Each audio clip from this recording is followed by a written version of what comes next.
Hello friends, Gungun की family में आप सभी का स्वागत है। और यहाँ पे बन रहा है मेरे यहाँ चाय गर्मा गर्म। और आज दूध नहीं था तो आज मैंने रेड चाय ही बनाया है और यही आज दूंगी मैं अपने हस्बैंड जी को, क्योंकि दूध आज ख़त्म हो चुका है रात में ही। और इसलिए और अभी यहाँ पे मैं कपड़े धुल रही हूँ और ठाकुर जी के ही कपड़े हैं, हस्बैंड जी के। और आशा करती हूँ आप सभी के जीवन में रोज़ एक नई ऊर्जा भर रही है और रोज़ आप पॉजिटिव वाइब्स के साथ आगे बढ़ रहे हैं। आपकी स्टडी भी अच्छी खासी चल रही है, एग्ज़ाम पास आ रहे हैं। आप सब जिन भी चीज़ों की तैयारी कर रहे हैं उन सब चीज़ों की तैयारी आप अच्छे से करिए, लगन से करिए। आपका रिजल्ट इस साल, इस महीने या फिर जो भी एग्ज़ाम आप दे रहे हो आपका आ जाए, मेरा विश है आपके साथ। और यहाँ पे देखिए, यहाँ पे मैंने लिया है टमाटर और ये है सेम। आपके यहाँ क्या कहते हैं बताइएगा। तो इसकी मैं आज सब्ज़ी बनाने जा रही हूँ और रोटी लंच के लिए। और यहाँ पे मैं हूँ, आप देख सकते हैं मेरी सुबह सुबह हो गई है। और मैं सुबह सुबह चाय नहीं पीती हूँ, तो मैं गर्मा गर्म पानी पीती हूँ, तो मैंने पी लिया है। अब यहाँ पे मैंने आटा गूँथने के लिए निकाला है और यहाँ पे बना रही हूँ मैं सब्ज़ी। तो सब्ज़ी वगैरह बना करके, खाना वाना बना करके। और देखिए हम लोग लेडीज़ जो होते हैं कितने मल्टीटास्किंग होते हैं, सुबह सुबह इतने सारे काम होते हैं ना, फटाफट से आँख खुलता है ना तो एकदम से मतलब जो स्टडी है थोड़ा बहुत किया और उसके बाद से हस्बैंड जी के लिए लंच बनाने के चक्कर में हम लग जाते हैं। और जिनके बच्चे स्कूल जाते हैं तो वो स्कूल के लिए तैयारी करते हैं। तो ये सब चीज़ें करते करते ना टाइम इतनी जल्दी भाग जाता है ना सुबह सुबह हर लेडीज़ का, कि पता ही नहीं चलता। तो इससे आप सोच सकते हैं कि आप कितने मल्टी टैलेंटेड हैं और आप जीवन में बहुत कुछ कर सकते हैं। और यहाँ पे देखिए, यहाँ पे बहुत लोग पूछ रहे थे कि आप किस चीज़ से अपना PYQ लगाती हैं। तो मैंने यहाँ पे बुक लिया है, जो ये किरण पब्लिकेशन की बुक है सीटेट की, और ये मेरा मैथ एंड साइंस है। तो मैंने ये लिया है सेकंड पेपर के लिए। और यहाँ पे मैं अपना जो PYQ है वो लगा रही हूँ अपने रूटीन के हिसाब से, जो मैंने 15 दिन का चैलेंज किया हुआ है, जो आपसे मैं बताती हूँ।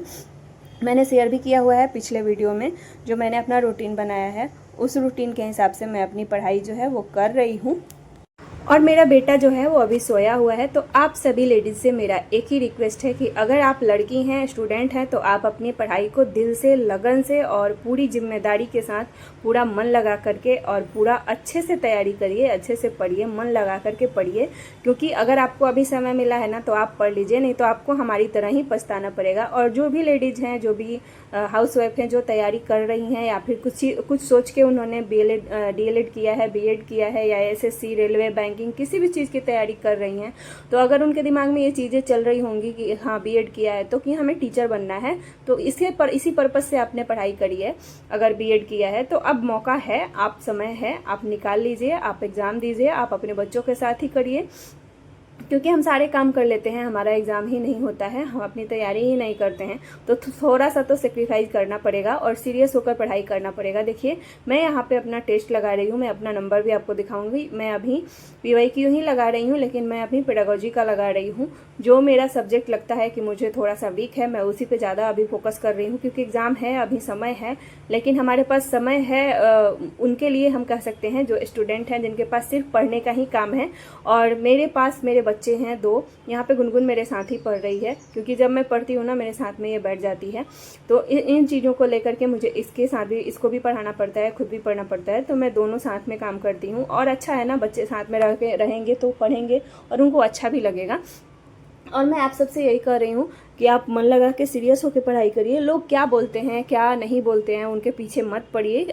बहुत से लोग ऐसे बोलते हैं कि शादी हो गई अब क्या पढ़ना है, या फिर मतलब अब पढ़ाई ही करके क्या होगा, अब अच्छी खासी लाइफ चल रही है तो रहने दो। आपके भी दिमाग में ये आ जाता है कि चलो छोड़ देते हैं, पढ़ के क्या करना है। लेकिन नहीं, अगर आपने पढ़ा है, आप कुछ सोच के ही पढ़े होंगे। जब आप स्टूडेंट होंगे तो आपके दिमाग में ये चीज़ें चल ही रही होगी कि मुझे कुछ करना है।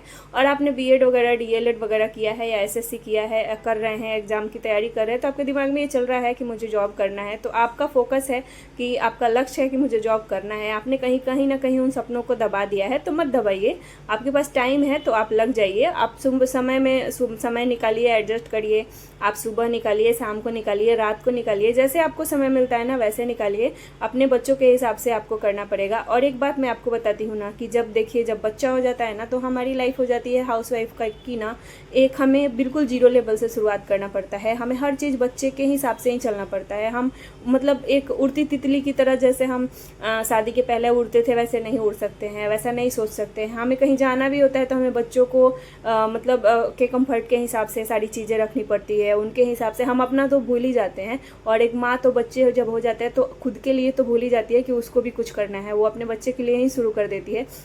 तो आपके दिमाग में ये चीज़ें चलनी चाहिए। डीमोटिवेट तो होना ही नहीं है, मोटिवेशन का हमेशा आपका बच्चा ही आपको काम करेगा, क्योंकि आपको ये चीज़ें लगेगी ना कि बच्चे के लिए मुझे ये चीज़ें करना है। जब ये आपके मन में लक्ष्य हो जाएगा ना कि मुझे बच्चे को अच्छी लाइफ देनी है, बच्चे जो चाहें वो कर सकते हैं, मेरे साथ जो हुआ वो मैं बच्चे के साथ नहीं होने दूंगी, मैंने जो सहा है वो बच्चे नहीं सहेंगे, तो ये सारी चीज़ें, बच्चों से बड़ा ना आपका कोई मोटिवेशन नहीं हो सकता है आपकी लाइफ के लिए। तो ये चीज़ें आप अपने दिमाग में लगा कर मतलब सेट करके रखिए।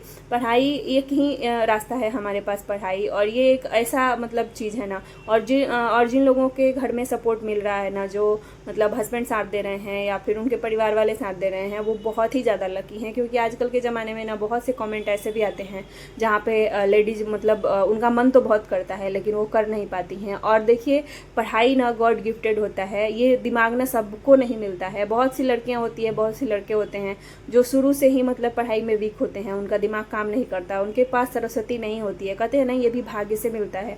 तो अगर आपके पास दिमाग है, अगर आप तेज हैं, तो आप सही समय से सही चीज़ में, सही रास्ते में उसको यूटिलाइज करिए। आप मोबाइल देख करके टाइम मत ख़राब करिए, अपने लाइफ को सेट करने में लगाइए। बस इतना ही कहना है। और यहाँ पे मैं जो PYQ के लिए बुक ली हूँ उसको मैं आपको नज़दीक से दिखा देती हूँ। ये देखिए, सीटेट का बुक है और ये 2023 से 24 तक का इसमें प्रीवियस ईयर का क्वेश्चन है, और मतलब 2023 तक है, 2011 से आपको मैं दिखाती हूँ। और इसका पैटर्न मुझे इतना अच्छा लगा है ना। देखिए, यहाँ पे 2011 से आपको 26 जून 2011 से दिया हुआ है, और इसमें ना कितना तक दिया है मैं दिखाती हूँ आपको।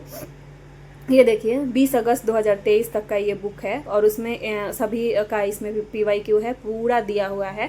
आप इसको अच्छे से लगाएंगे ना, और साथ साथ में एनालिसिस भी करेंगे। और इसका पैटर्न मैं आपको दिखा रही हूँ। देखिए, क्वेश्चन यहाँ पे 150 जो क्वेश्चन आता है हमारे एग्जाम में, वो तो दिया ही है। और उसके बाद ना मतलब इसका आंसर दिया है एक का दो, दो का C, ऐसे करके देखिए यहाँ पे। और यहाँ पे आंसर दिया है, और इसकी जो व्याख्या करी गई है ना, वो बाद में किया हुआ है। कई बुक में ऐसे होते हैं ना कि मतलब क्वेश्चन आगे हो जाते हैं और उसके बगल में ही उसका आंसर रहता है, तो वहाँ हम चीटिंग कर लेते हैं, हमें पढ़ने का वो बुक मन नहीं करता, क्योंकि सामने ही आंसर लिखा हुआ होता है, तो हमें पता ही नहीं चलता कि हम मतलब अपना जो है वो टेस्ट नहीं कर पाते हैं। लेकिन अगर इस बुक को आप देखेंगे ना, तो इसका मुझे यही सबसे अच्छा पैटर्न लगा कि इसका जो आंसर है ना वो बाद में दिया है, तो आप चीटिंग नहीं कर सकते हैं। सामने आपको आंसर नहीं दिखेगा, आप पूरा बना लेंगे ना, फिर आप आंसर मिलाएंगे और फिर उसका एनालिसिस करेंगे। तो ये चीज़ें बहुत अच्छी लगी मुझे। तो ये बुक जिन्होंने भी नहीं लिया है तो ले लीजिएगा। ये प्रमोशन नहीं है, मेरा खुद का ये एक्सपीरियंस है, ये जो मेरा बुक है। और ये देखिए, मैंने 30 लगाए हुए हैं, और अभी मेरा बेटा जो है वो उठ गया है, तो ये 30 मैंने पेडागोजी के लगाया है। इसमें मुझे 15 नंबर मिले हैं 30 में से, और मतलब उतना अच्छा स्कोर नहीं है, लेकिन ठीक ही है, जो भी है। अभी से शुरू करेंगे तो हम अपनी मंजिल को पा ही लेंगे, और हमारा जो विषय है उस पर अच्छा खासा कमांड हो जाएगा। इसीलिए मैं आप सभी को बोल रही हूँ कि PYQ अभी से लगाइए, और यूट्यूब का जो भी वीडियो है या जो भी सोर्स है आपको आपके पढ़ने का, तो वहाँ से आप टॉपिक पढ़ते रहिए और PYQ जरूर लगाइए। और एक और चीज़ फ्री में बता देती हूँ, ये मैंने रात को लगाया, उसमें मुझे 16 नंबर मिले हैं, देखिए।